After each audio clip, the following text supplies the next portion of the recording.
Hello, welcome to the Hill Country Hustlers podcast. This is episode 1. We're starting off here, and through this series, I'm going to be interviewing some local business leaders and entrepreneurs in the Hill Country and just figuring out their story and asking them some questions and seeing if we can learn a couple things from them. So my first guest is Starkey Green, my dad. He's the owner of Starkey Pest Control. So I guess we'll get right into it. Tell us a little bit about yourself, Dad, and maybe how you started the business. Okay. I was born and raised up around Gilmer, Texas. Grew up on a dairy farm. Moved down here about 30 years ago. I had a friend that was living down here going to Shriner and came down to visit and for the weekend and loved it and went back home and packed my bags, came back down the next day.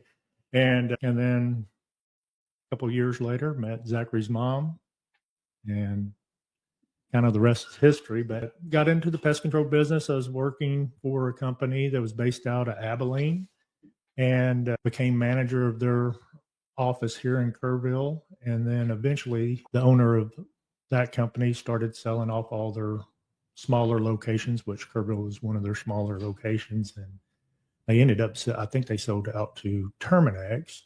And then when they started doing that, that's when I started thinking about just starting my own business and instead of starting with another company. So we started about 26 years ago, me and Stacy, and the Hill Country's been great to us. We've been blessed. The community's great. We've got great customers, loyal customers. We couldn't have done it without them or God being involved in building the business with us. He put a blessing on our business, and it's been great for us. And in pest control, I really enjoyed, whenever I started doing pest control, I didn't think I would like it.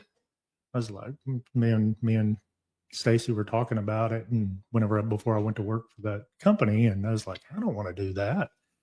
And anyway, I ended up applying and getting the job with her kind of nudging me.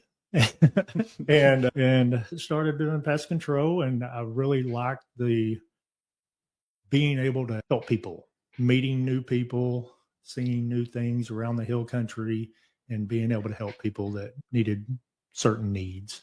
And it didn't just always fall into pest control. There's many times that help people with things that they couldn't do too, older people and single women and whatever, older women that were without their husbands, and just moving stuff for them. And we still do that.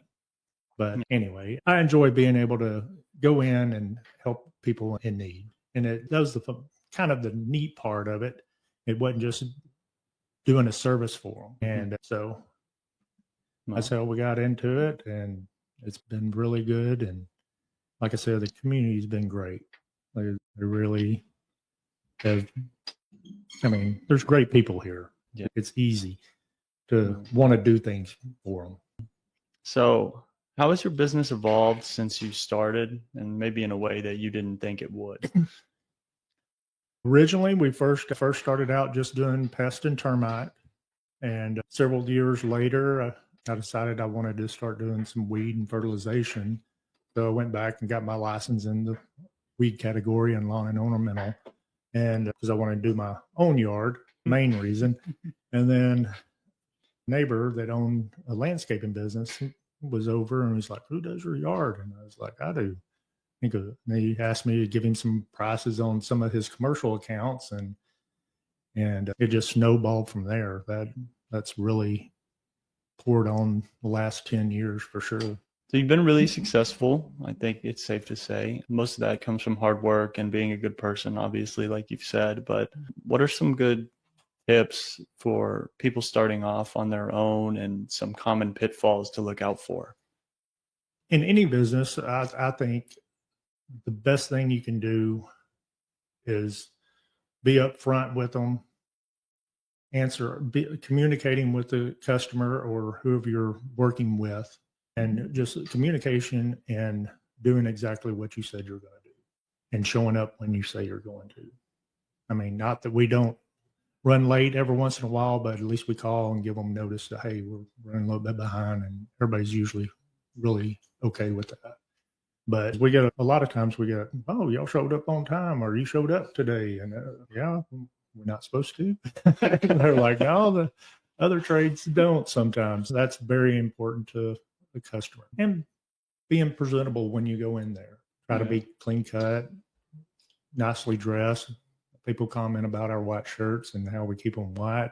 We don't keep them white, but we start off that way. But I thought it would be a nice touch to just have a nice appearance when we show up to a customer's house or a place of business. Has there ever been a moment throughout this journey for you where you thought this isn't going to work out, or maybe not going to make it? Or not necessarily after we started, but in the process of getting started. We actually applied for a loan through a bank here in town, and they denied us.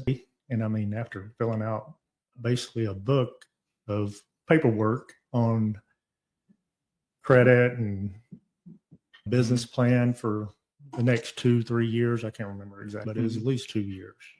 And what we thought the business would project. And I did it pretty conservatively, and luckily it was even better than what I thought. But we got denied. They weren't comfortable loaning to us. Luckily, my wife knew Ed Hamilton, and he said, hey, I know you are trying to start a business. If you don't need a loan, come see me. So we went in and met with him after we got denied, and he just said, okay, I'm going to loan you this amount of money, and if you need more, you can come back. And we took that loan, and then luckily we didn't have to go back, and got that paid off pretty quickly. So that was pretty nice of him to do that for us. yeah, that's really nice. But it was pretty kind of a scary time because we were starting a new business. Zachary was going to be born soon after that. And we just moved into a new house that we were trying to remodel, and we were doing a lot of work ourselves. So we were kind of crazy doing it all at once. Yeah, it worked out. But we do a lot of things that we put a lot of extra pressure on ourselves and extra work. So we can't blame anybody but ourselves. Yeah. You kind of touched on it for a second, but how important has planning been for you? And I just mean that very vaguely, whatever planning, whether it's saving or we're going to open up these services in this amount of years. Planning has been a big part of it, because you got to look into the future of what you're going to need or be doing or how everything works. So always having a plan for the future, whether it's 6 months, 2 months, a year, 5 years, you want to have some kind of idea. Or even like with the guys, whenever I talk to them, I said, okay, you're going to a house for this problem or just a regular routine. You should already have a couple of scenarios how you're going to tackle a situation that is like if they're having flea problems or carpet ant issue or termite.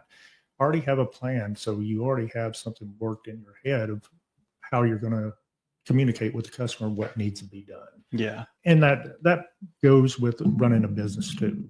I mean, you need to think about, okay, we're doing this now. What are we going to be doing next month? What are we going to do in 3 months? And lining up jobs and having product ordered and being ready to take on those even new jobs that we don't know we're going to have. Yeah. We got to be prepared to be able to do that, and just managing the guys and the schedule properly helps a lot. Yeah. How has that been for you, managing other people? I know it's okay managing yourself because you're a hard worker and you can always get things done, but it's hard to let it go. Some things are hard to let go, and I'm not saying I'm the best manager, because I'm probably not, because I'm the type of person I'm not going to ask them to do anything that I'm not willing to do. And I try to work alongside of them at least several times a month, or them working with me alongside me. And that just adds to more training and more eyes on a situation that I may not see, or they may not see. having extra eyes on the situation. So it's kind of good to work together on problem situations. But managing, I am the type of person, I feel that I'm going to come in there and I'm going to do exactly what I said, how I think it's going to work the best for the situation or the customer or what they're wanting. Now, sometimes I'll go in there and say, hey, this is how I would do it. But there's some customers that don't want it that way. They want it a certain way, and we'll cater to that. But again, I'll let them know this is not the best way to take care of this, but we'll do it how you want. But anyway, with managing, I'm not a dictator whenever I'm working. I do want them to do it the way I want it done, but I expect our employees to honor that and do that. I don't get mad and chew them out and whatever. But anyway, they say I'm pretty easy to work with. So I hope that's true, other than working long hours. Some of them don't like working long hours, because I like to get everything done that needs to get done and more. So always staying on top of it. Yeah. That's good. Do you have any funny stories you could share with us, if possible, or that's okay if not? Funny story. Let's see. They're just running into wildlife in attics or under houses. Yeah. One time, me and another guy were doing a termite job over in Fredericksburg in the middle of town.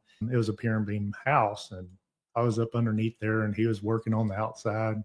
And he came over to the crawl hole and said, hey, he started hollering at me, hey, you okay? And I was, yeah. And then about that time, well, before that, I was underneath there and I saw something run across in my side, on the side of me. And I just figured it was a cat or something. And so I just kept on working and going around. And about that time, Grant came over there and was checking to make sure everything was okay. And that I was turning about that time to go over to where that whatever moved was at. And I was probably about 10, 15 feet away from it, and realized it was a big skunk.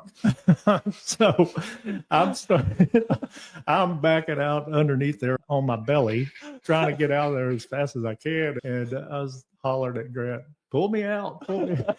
He was like, what? He goes, what's wrong? I said, it's a skunk. Luckily, it didn't spray, but eventually we were able to chase it out of there where we could finish the job. But it was kind of scary going around the corner and finding that. Or there's been times where we've run across snakes underneath houses. That's not, it doesn't matter what kind of snake it is, it's not good. Yeah, scary. But that's funny. No, I'm not going to take up any more of your time. Thank you for stopping by. I'll give you a moment now to share any big news you have coming up with the business or personally. Maybe a new building. Oh yeah. Oh yeah. Yeah. We're building a new building. It's going to be an office warehouse. We're limited where we're at. We've kind of outgrown that for the last, probably 10 years ago, we overgrown where we're at, but it's going to be super nice for us. We have more room, of course, for storage and product, and being able to stay on top of our bigger jobs that we do, and being able to take care of big jobs immediately versus having to wait a few days for product to come in. But it's at 102 Shriner Street, the corner of Shriner and Pascal, and we're real excited about that. I'm hoping it'll be finished by September. But that's real exciting for us. It's been a long time coming. It's going to be sweet. Y'all should check it out. It's getting close. It's looking really good. If you have any pest control needs, give my dad a call. I don't know if I'm allowed to say that, but you'll definitely get the best service in town. Andrew said yes, so I'm good to say that. All right. Thank you all for tuning into the Hill Country Hustlers podcast, episode 1. I think it went pretty well. So everybody have a good day, and thank you.